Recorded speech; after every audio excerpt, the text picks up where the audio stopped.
Good afternoon and welcome back to my driveway.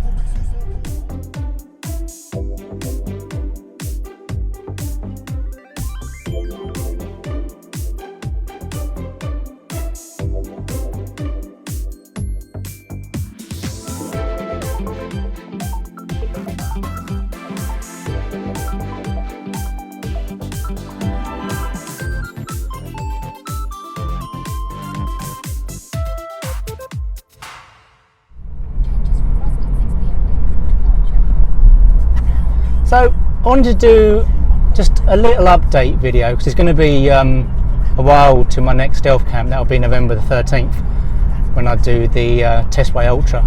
But I wanted to do a little video just to test out a couple of new bits I've got. They're not really bits for stealth camping, they're more bits for making the videos really. Things that might make things a bit better and make it a little bit easier for me.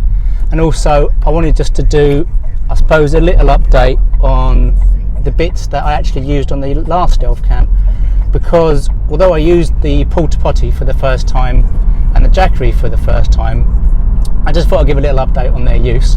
The only other little thing I wanted to really update on were my plans for a blackout curtain-y thing for the middle bit here. Originally, last time I mentioned I had a bit of garden fabric that I was going to try and use. Stick it up with Velcro and all that. That was the plan anyway. Didn't work at all. The Velcro came off before I'd even used it, and it turned out the garden plastic was as see-through as a pair of tights, basically. So it was useless. So what I'd used on the last stealth camp, which you might have seen in the video, was where I'd made a blackout cardboard thing for the front window. In effect, I put that up in the middle, but again that didn't work particularly well because it just kept on falling down on my head while I slept, and that probably didn't help with my really poor night's sleep that night. So that's the plan for this, is to update on two little bits I've got to help with making the videos, a couple of little review updates on the bits I used last time, and just a little tiny update on the plan to make what I'm going to do for the middle bit going forward. And that's the idea. So the two new bits I've got to help with video making, and the reason why I'm doing this video while driving, just to be a bit different from the normal driveway shot, is they're not very exciting on one level. There's the phone mount, which the phone's currently in now, and what I noticed on all the videos I've made so far with the iPhone is that sometimes there's a bit of a delay in the sound. When I start talking, it starts off really low, then all of a sudden it goes up to normal volume, and it annoys me, mainly because I don't know if I don't know it's doing it until I come to edit. So what I've got is I really splashed out and broke the bank on a little lapel mic, only £12 from Amazon. Good old Amazon, it's good for everything. So the lapel mic, this is me testing it out basically. Obviously don't know what it sounds like until I get home, but I gave it a little test in the garage earlier and it seemed to do the job, so fingers crossed that'll be a good little it's not really an upgrade, but it's a good little thing to help with making the videos anyway. And the problem was with the phone mount last time I was using this. Now that sitting on a dashboard is all very well and it worked well enough, but if you noticed on the last video there's a rattling noise, and that rattling noise was the phone hitting the windscreen. Also, the problem with that particular mount is that if you accelerate harshly it falls over, so not the best when you're trying to drive. So I needed to find a phone mount where I could move the head. The Zafira, for some reason, the dashboard, the sticky self-suction sticky pads don't stick, so I needed to find one that went on the windscreen, and once again thanks to good old Amazon we found the one we're using now. So this was a bargain, £8, but it does the job, because what you can see now, it works perfectly well here, and actually if I then cut to this you'll see it working in forward mode.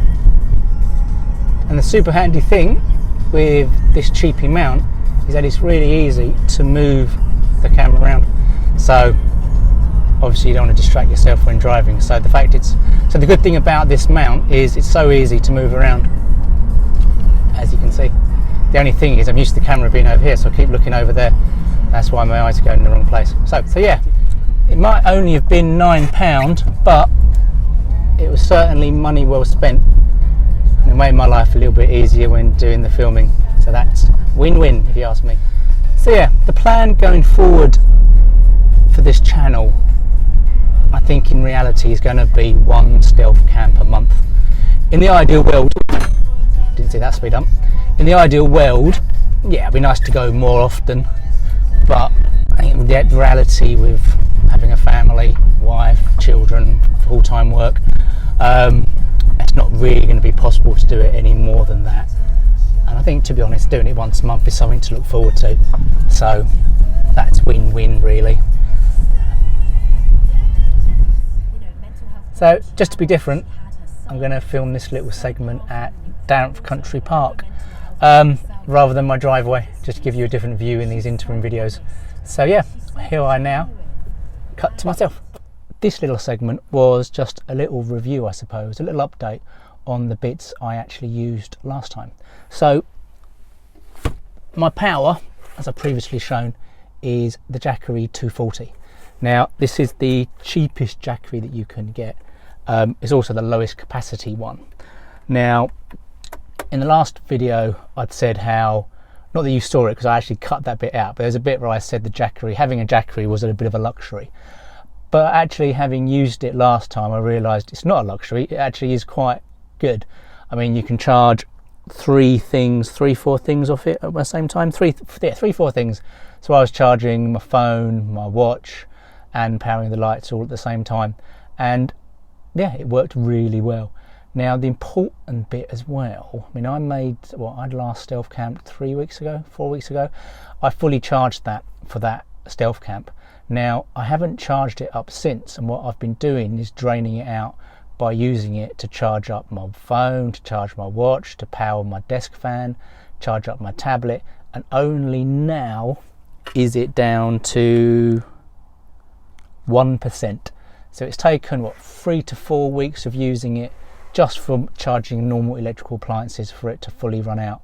So that's another good aspect to the review. It was perfect for using it for car camping, for the devices that I would need. And secondly, actually it lasted really well, or has lasted really well. So yeah, I recommend it. I've got a link to where I got it from, which was on Amazon. I put a link into Amazon. In fact, actually, after someone's asked for a link to some of the bits and bobs I've used in my first setup video, you'll see I've put in a link to almost everything I've used. So in addition to the Jackery, the other thing that I used for the first time was what you can see here, which is the Porta Potty 335. Now, as I've kind of explained before in another video, I bought the Porta Potty 335 as it's the smallest porta potty that they do. It's designed really for boats, I think, but in terms of this car, I bought it as I thought it would be the right size for me to use it and not hit my head on the ceiling. And I can quite happily say it worked very well. So if you want to be completely stealth, if you have one of these, you can do everything, literally everything in your car. You can cook, you can pee, you can poo, you can sleep. Yeah, so I recommend it. Now, I used it for one night. I probably flushed it 3 or 4 times, and the guide that tells you how much room is left, I think I'd used about 25% of the capacity. So there's still tons of water left in the filler tank. And yeah, it was just really easy to use. So I highly recommend a bit of a porta potty, and then you don't need to worry about public toilets. You don't need to worry about if they're open. You don't need to worry about pooping in a field if that's what you do. That's a lot easier. And with the link I've put in, that's the place which actually was on Amazon. On Amazon wasn't the cheapest. So the link I've put in is where I found it the cheapest, and that was with free delivery. So yeah, that's a thumbs up for the porta potty and a thumbs up for the Jackery. I highly recommend both. So in terms of the other thing I need to sort out now is the central part behind the driver's chairs and what I use for Blackout. My plan was to put some Velcro up, which on the last video you would have seen it up, and then to use this, which is a garden bit of plastic, which I thought would do the trick. But what I discovered on the last elf camp was A, the Velcro fell off anyway, and B, that fabric is not Blackout in the slightest. Should have tried it really, should have put a torch up against it. It would have soon shown me it was rubbish as a Blackout. So in effect I ended up using that front windscreen cardboard again, but for some reason it just would not stay up this time, and again it just, every time I woke up it was curved over my head, so that was most annoying. So what is my plan? My plan now is, I mean, to be honest, everyone gets Blackout curtains, and that's pretty much what I've done. So as of today I've ordered this. Now there's a link to this in the below as well, at least there will be. This is just Blackout lining really, so for curtains it's only £8 a metre, and for this car I only had to order 2 meters worth to cover it. Now the plan of how I'm going to put that up is I'll use Velcro again, but I'll find a way to affix the Velcro to the ceiling, whether that's Loctite or rivets or whatever. I'll find something to keep the Velcro in place, and then I'll just put Velcro hopefully on the curtain and then just put that up, and that should work perfectly is the plan. And then I think that'll be pretty much all I need to really do here.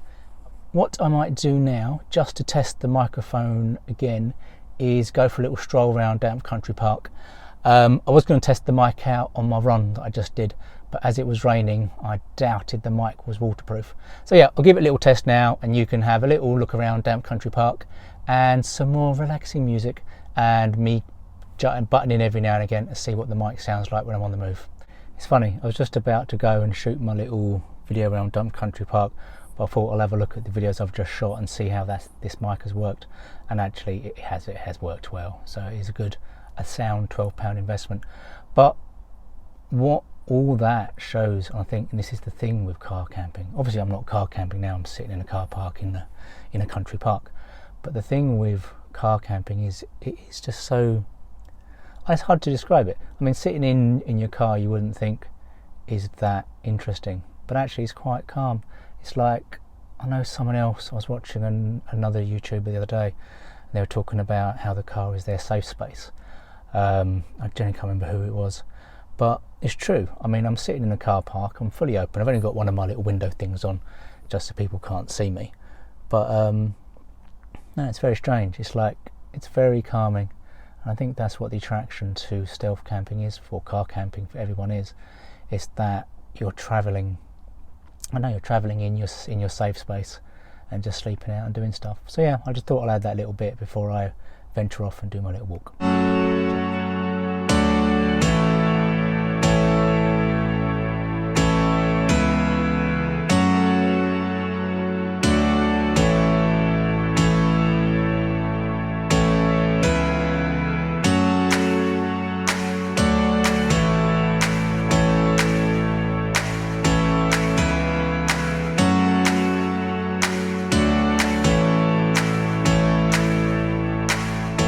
This is me testing the outdoor mic. I'm guessing, like all the other testing, the mic's going to do fine. Hurrah!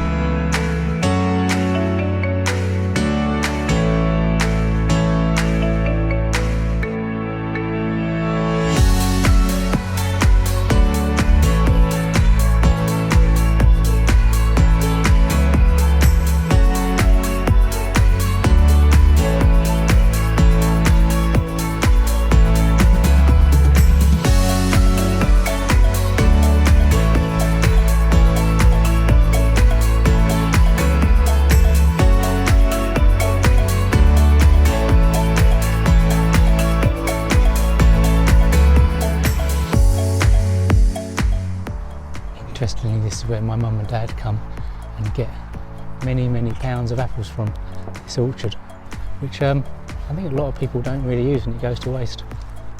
Not my mum and dad though.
you go. Hope you enjoyed your little walk around down Country Park, and I hope the little update around bits and bobs I've got going on was useful as well. But other than that, for I think the third time, I will say goodbye, and I will see you in a few weeks' time. Take care.